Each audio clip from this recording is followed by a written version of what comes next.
उन्नाव में मैं एक रेप पीड़िता के घर गई, उसे जलाकर मार डाला था। वो शायद 20-21 साल की होगी। हम सब के बच्चे हैं। हम सोच सकते हैं कि अगर हमारी बेटी के साथ बार बार बलात्कार हुआ और फिर जब वो अपनी लड़ाई लड़ने के लिए गई तो उसको जलाकर मार डाला गया होता तो हम पर क्या बीतती। मैं उस बच्ची के पिता से मिली। उसके खेत जलाए गए थे, उसके भाइयों को पीटा गया था, उसके पिता को बाहर से घर के बाहर घसीट कर मारा गया था। उस पिता ने मुझे बताया कि बेटी, मुझे न्याय चाहिए। मेरी बेटी अपने एफआईआर को दर्ज करने के लिए जब ज़िले में गई तो उसको मना किया गया। अगले ज़िले में जाना पड़ा उसे। वो रोज़ सुबह 6 बजे उठकर तैयार होकर अकेली अपने मुकदमे को लड़ने के लिए अगले ज़िले में ट्रेन से जाती थी। उसके पिता ने मुझे कहा कि मैंने उससे कहा, बेटी अकेले मत जाओ, छोड़ दो ये लड़ाई।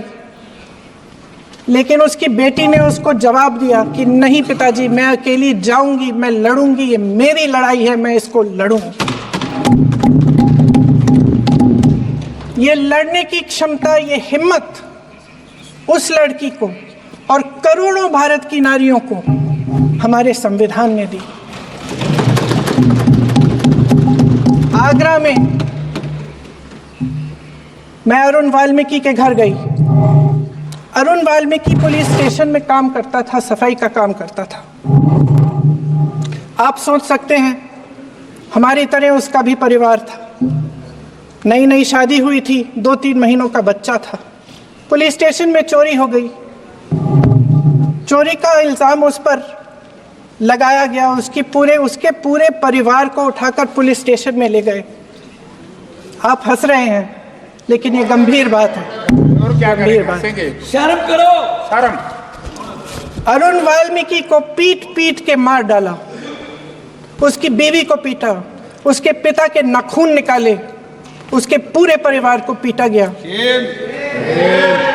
जब मैं उस जवान महिला से मिलने गई जो अभी अभी विधवा हुई थी, तो उसने मुझे कहा कि दीदी, हमें सिर्फ एक चीज़ चाहिए, हमें न्याय चाहिए और हम इस न्याय के लिए लड़ते रहेंगे, चाहे कुछ भी हो जाए। ये हिम्मत उस महिला को हमारे संविधान ने दी।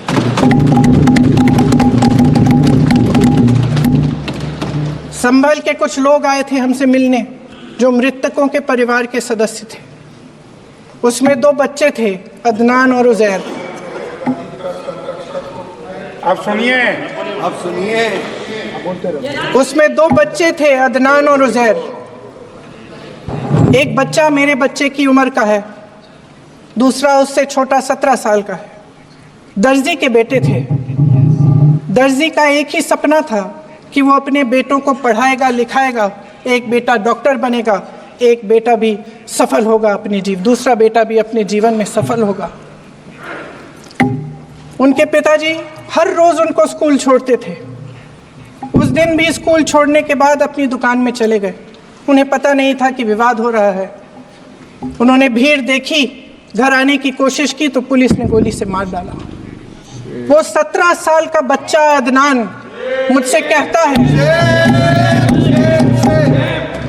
वो 17 साल का बच्चा अदनान मुझसे कहता है कि मैं बड़ा होकर डॉक्टर बन के दिखाऊंगा, मैं अपने पिता का सपना साकार करूंगा। ये सपना, ये आशा उसके दिल में हमारे संविधान ने डाली। अध्यक्ष महोदय, हमारे देश के करोड़ों देशवासियों के संघर्ष में, अपने अधिकारों की पहचान में, इनकी कठिन से कठिन परिस्थितियों से लड़ने की अपार हिम्मत में और देश से न्याय की अपेक्षा में हमारे संविधान की ज्योत जल रही है।